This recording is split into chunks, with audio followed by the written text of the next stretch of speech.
मित्रांनो नमस्कार. मी ॲडव्होकेट मुकुंद महाजन. आपल्या लीगल इन्फॉर्मेशन लॉ इन्साइट्स या चॅनलवर आपले स्वागत आहे.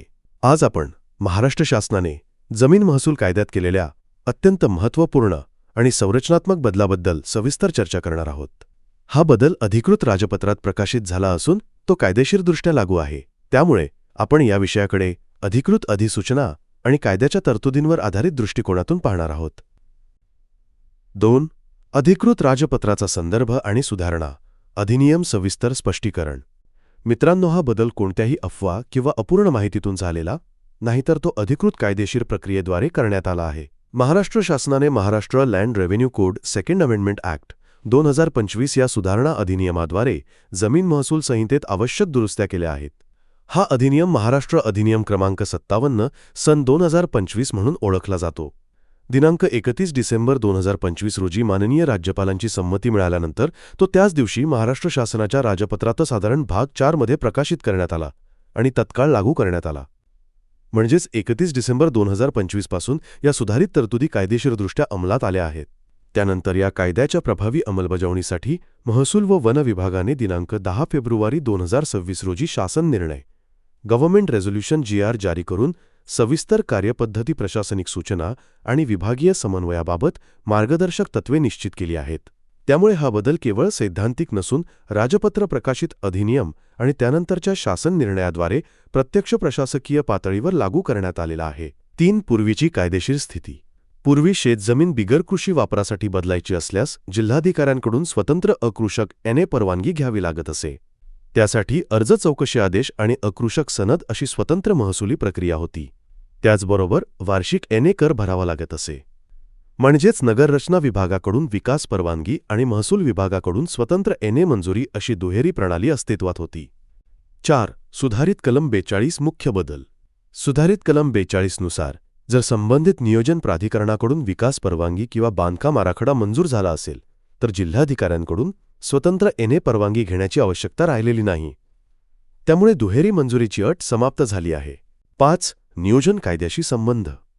विकास परवानगी ही Maharashtra regional and town planning act 1966 या कायद्याखाली दिली जाते. या कायद्याअंतर्गत मंजुरी मिळाल्यास जमीन वापर अधिकृत मानला जाईल आणि स्वतंत्र NA सनद घेण्याची गरज उरत नाही. त्यामुळे नगररचना कायदा आणि महसूल कायदा यांच्यातील प्रक्रिया एकत्रित करण्यात आली आहे. 6. आर्थिक परिणाम. कन्व्हर्जन प्रीमियम प्रणाली. या सुधारणा अधिनियमाने वार्षिक NA कर पूर्णपणे रद्द केला आहे. पूर्वी कन्व्हर्शन टॅक्स आणि वार्षिक NA कर अशी दुहेरी कर प्रणाली होती. आता त्याऐवजी एकदाच कन्व्हर्शन प्रीमियम भरावा लागेल.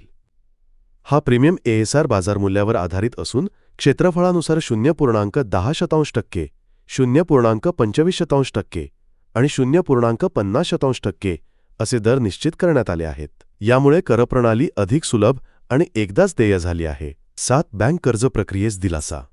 शासन निर्णयानुसार नियोजन प्राधिकरणाची मंजुरी असल्यास बँकांनी स्वतंत्र NA सनद मागू नये. जिल्हाधिकाऱ्यांनी बँकांना स्पष्ट सूचना देण्याचे निर्देश आहेत. त्यामुळे कर्ज प्रक्रियेत येणारा विलंब कमी होण्याची अपेक्षा आहे. 8. डिजिटल नोंदी आणि प्रशासकीय सुलभीकरण. BPMS किंवा ऑटो DCR प्रणालीद्वारे माहितीचे समन्वयित आदानप्रदान होऊन डिजिटल 7/12 मध्ये स्वयंचलित नोंद केली जाईल. यामुळे महसूल व नगररचना विभागामधील समन्वय वाढेल आणि प्रक्रिया अधिक पारदर्शक होईल.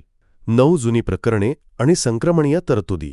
31 डिसेंबर 2001 पूर्वी NA झालेल्या जमिनींसाठी 2001 च्या बाजारमूल्यावर प्रीमियम आकारला जाईल, तर 1 जानेवारी 2002 नंतर NA झालेल्या जमिनींसाठी त्या वर्षाच्या बाजारमूल्यावर प्रीमियम आकारला जाईल. ही रक्कम एका वर्षात भरणे बंधनकारक असून विलंब झाल्यास व्याज व दंड लागू होईल. 10. रद्द करण्यात आलेली कलमे. या सुधारणा अधिनियमाद्वारे कलम 42A ते 42D, 44, 44A, 45, 46, 47A तसेच प्रकरण 7 मधील तरतुदी रद्द करण्यात आल्या आहेत. त्यामुळे स्वतंत्र अकृषक मंजुरीची संपूर्ण कायदेशीर रचना हटवण्यात आली आहे.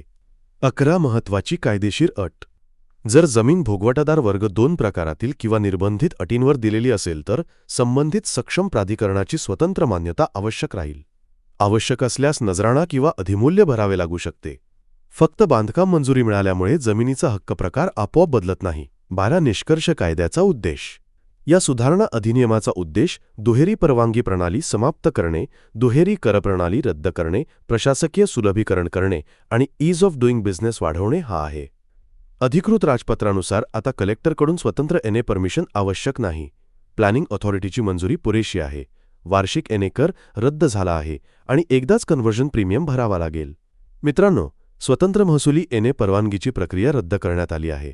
मात्र जमीन वापर बदलाची कायदेशीर संकल्पना संपुष्टात आलेली नाही. ही माहिती पूर्णपणे अधिकृत राजपत्र आणि शासन निर्णयावर आधारित आहे. व्यवहारात कोणतीही प्रक्रिया सुरू करण्यापूर्वी संबंधित कागदपत्रे आणि जमिनीचा प्रकार तपासणे आवश्यक आहे. जर हा व्हिडिओ उपयुक्त वाटला असेल तर कृपया लाईक करा, चॅनल सबस्क्राईब करा आणि आपल्या शंका कॉमेंटमध्ये जरूर विचारा. माझ्या या चॅनलने आजपर्यंत 2.21 मिलियन इम्प्रेशन्स, 2.10 मिलियन व्ह्यूज आणि 85,300 अधिक सबस्क्रायबर्स असा महत्त्वपूर्ण टप्पा गाठला आहे. आपल्या सातत्यपूर्ण विश्वास आणि पाठिंब्याबद्दल मनःपूर्वक धन्यवाद. नागरिकांमध्ये कायदेशीर जनजागृती करण्याच्या या ध्येयासाठी माझ्या प्रयत्नांना साथ देण्यासाठी कृपया कोणत्याही व्हिडिओखालील जॉईन बटणावर क्लिक करून चॅनलचे सदस्य व्हा. कारण ज्ञान हीच शक्ती आहे. जय हिंद, जय महाराष्ट्र.